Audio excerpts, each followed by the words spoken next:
और हम एक फेडरल सिस्टम में रहते हैं। केंद्र सरकार और प्रदेश सरकार का आपस में एक बहुत बड़ा कोऑर्डिनेशन के साथ काम करने का एक कानून के मुताबिक भी होता है और एक एथिक्स के मुताबिक भी होता है, एक तरीका रहता है।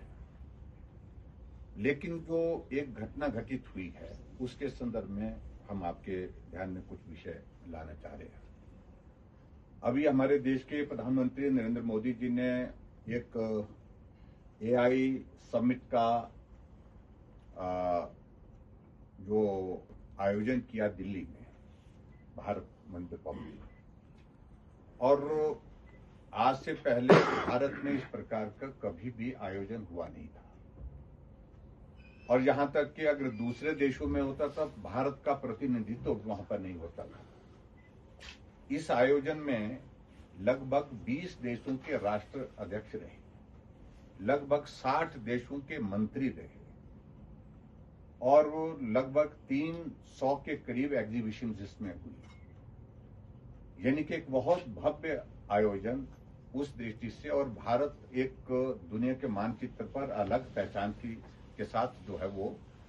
इस आयोजन के माध्यम से खड़ा हुआ। उस आयोजन में मुझे बहुत पीड़ा होती है, बहुत दुख होता है इस बात को कहते हुए कि यूथ कांग्रेस के लोग वहां पर प्रदर्शन करने के लिए आते हैं और प्रदर्शन इस प्रकार से करते हैं कि कपड़े उतार करके, अपने टी शर्ट उतार करके जो है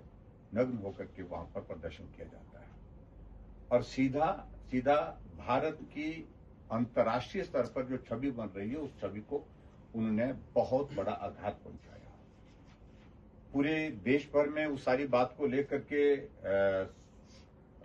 सब लोगों ने कंडेम किया, उसका विरोध किया और सब लोगों का बहुत बड़ा रिएक्शन था कि लोकतंत्र हम में हम रहते हैं, लोकसभा बोलने के लिए है, जनसभा बोलने के लिए है, आप अपना पक्ष रख सकते हैं, लेकिन इस प्रकार से नहीं करना चाहिए था। इस बात को लेकर के पूरे देश भर में अलग अलग चैनल के माध्यम से भी और उसके साथ मीडिया के माध्यम से भी और पूरे देश की जनता ने भी इस सारी घटना की बड़े कड़े शब्दों में निंदा की। और अगला पार्ट तो इसमें एक ये है कि जब उन लोगों के खिलाफ जिनको ये करने के लिए 1.5 घंटे तक डॉक्टर ही नहीं आया, वो इंतजार करते रहे और उसके बाद आगे बढ़ करके फिर जो बाकी चीजों को लेकर के मैं उसमें को डिटेल में ज्यादा अब नहीं जाऊंगा। जो सबसे बड़ी बात कि पुलिस जब इस प्रकार की जो परिस्थिति आती है, हम भी 5 साल तक मुख्यमंत्री रहे तो हमने इस बात को देखा है कि कोई ज्वाइंट ऑपरेशन इंटरस्टेट जब होते हैं तो लोकल पुलिस की रिस्पॉन्सिबिलिटी उनको कोऑपरेट करने की होती है, आमतौर पर यही होता है। लेकिन यहाँ कन्फ्लिक्ट का ये आ गया और ऐसी सूरत में फिर आगे बढ़ करके जो है वो रात को शायद मेरे ख्याल में 8 बजकर के शायद 11 मिनट पर एक एफआईआर दर्ज की गई निजी कंप्लेंट पर। जो होटल वाला है उसकी ओर से कंप्लेंट करवाई गई कि मेरे यहाँ से जो है चोरी की गई और चोरी करने के साथ साथ में यहाँ से 3 लोगों को अगवा करके यानी कि उनको किडनैप करके जो है वो ले गए। ये एक एफआईआर दिल्ली पुलिस के खिलाफ कर दी गई और दिल्ली पुलिस के खिलाफ वो एफआईआर करने के पश्चात फिर आगे की सारी चीजों को लेकर के तो फिर कॉन्फ्लिक्ट हुआ। हिमाचल की पुलिस यहाँ की सरकार के आदेश पर उनको कहती है कि हमको जो है कार्रवाई करनी पड़ेगी, गिरफ्तार करना पड़ेगा आप लोगों को, आप लोग पुलिस थाने चलिए। लेकिन वो सारा एक दौर रहा, वो पूरी रात भर काफी देर तक वो चलता रहा। अल्टीमेटली फिर रात को ट्रांजिट इसके लिए रिमांड के लिए जो है वो रात को जो है वो जज के घर में वहां पर उनको प्रस्तुत किया गया एडिशनल जुडिशियल मजिस्ट्रेट सीजीएम के सामने। जब वहां उनके सामने पेश किया गया तो उन्होंने उनको जो है वो ट्रांजिट रिमांड दे दिया और उसके बाद तो सीधी सी बात थी कि कानूनी प्रक्रिया लगभग पूरी हो गई थी, उनको अब जाना था। फिर उसके बाद वो जाने लगे तो कनलोक के पास शायद कहीं रास्ते में क्लिनिक के पास फिर से उनको रोक दिया गया, फिर उनको रोका गया। और रोक करके वहीं पर ही कहा कि आप नहीं जा सकते हैं। लेकिन सारा इस दौर बहुत सुबह तक चलता रहा। उसके बाद अल्टीमेटली जाकर के ये जो शोगी के पास जो है वो पुलिस थाना जो है वहां तक वहां गए थे और वहां कहा कि आप गाड़ी से उतर करके हमको गाड़ी की तलाशी करनी है। बहुत सारी चीजों को लेकर के वो चलती रही, उनकी कॉन्फ्लिक्ट सारी बात को लेकर के। और जबकि उनने कहा कि जो आप चोरी का आरोप लगा रहे हैं ये हमारे पास जो है वो डॉक्यूमेंट है, जो सीजर की जो हमारे पास जो सारी डिटेल्स है जो हमने वहां से किया है वो हमारे पास है, ये है। और उसके बाद में अल्टीमेटली सुबह लगभग 6 बजे छोड़ा, दिल्ली पुलिस को वहां से जाने दिया है। कुल मिलाकर के ये देवभूमि हिमाचल प्रदेश में इस प्रकार की जो स्थिति पहली बार पैदा हुई और ये फेडरल स्ट्रक्चर के उस सारी व्यवस्था के भी खिलाफ है। मैं बहुत ज्यादा उसमें डिटेल में हम जानकारी के साथ कि हिमाचल प्रदेश में कुछ लोगों को संरक्षण कहीं दिया गया है और वो लोग हिमाचल प्रदेश में उस कार्रवाई के तहत जा करके शिमला से होकर के रोहडू में पहुंचे। रोहडू में एक होटल है, निजी होटल है, उस होटल में जाकर के 3 लड़कों को पकड़ा गया। यूथ कांग्रेस के 3 हैं वो, एक मध्य प्रदेश का है और 2 उत्तर प्रदेश के हैं, हिमाचल के भी नहीं है। और पहली बात तो यही होती है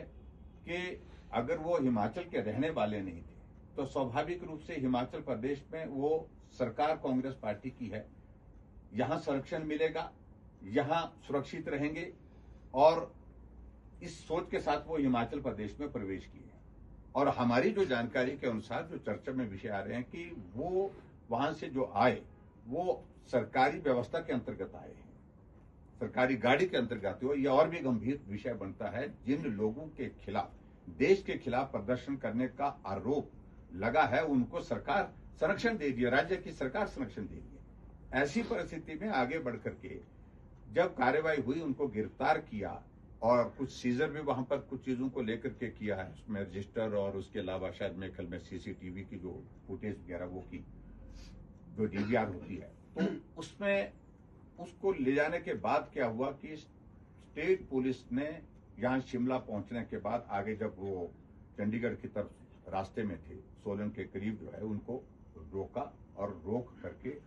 उनको आगे नहीं जाने दिया और उसके बाद उनको वापस लाया। दिल्ली पुलिस की सारी टीम को वापस ला करके शिमला के जो हमारा जुडिशियल कॉम्प्लेक्स है उधर चक्कर में, वहां पर उनको लाया गया। और शायद मेरे को लगता है कि दिल्ली पुलिस के लिए ये था कि 24 घंटे का जो समय जो उनका जो है उसको अरेस्ट करने के बाद जो एक टेक्निकल एक लीगल एक वो उसमें प्रावधान रहता है जुडिशियल मजिस्ट्रेट के सामने प्रस्तुत करने का, उसमें वो डिले डाल करना चाह रहे थे और सारी चीजों को लेकर के ये जो कुछ भी हो रहा था वो सरकार के आदेश पर हो रहा था। और वहां जाकर के वहां जो मजिस्ट्रेट के सामने जब प्रस्तुत किया गया, वहां मजिस्ट्रेट ने कहा कि भी आप कार्रवाई करना चाहते हैं इनके खिलाफ, लेकिन किसके खिलाफ कार्रवाई करना चाहते हैं और क्या कार्रवाई करना चाहते हैं। जो एसएचओ यहाँ के हमारे बालूगंज के, उनसे जब पूछा तो वो बताने की स्थिति में नहीं हो पाए। ऐसी सूरत में उसके पश्चात फिर आगे बढ़ करके जब स्थिति बड़ी कंफ्यूजन वाली हो गई तो उन्होंने कहा कि आप समय लीजिए, कल तक आप जो है जो करना चाहते हैं, जो सारी स्पेसिफिक आपको कंप्लेंट देनी होगी तो व्यक्ति के अगेंस्ट देनी होगी, किसी ऑफिसर के अगेंस्ट देनी होगी, तब जाकर के एंटरटेन हो सकती है, तभी हम उसको कानूनी तौर पर देख करके आगे बढ़ सकते हैं। तो कल तक का समय दिया था, लेकिन फिर उसके बाद बहुत सारा वक्त वहां पर निकला। लेकिन जब उसके बाद फिर दूसरी बार वहां से उनको मेडिकल के लिए वो रिपन हॉस्पिटल में लेकर के गए, वहां जो तीनों जो आरोपी थे, तो वहां डॉक्टर वहां पर मौजूद था, लेकिन इस बीच में फोन आता है,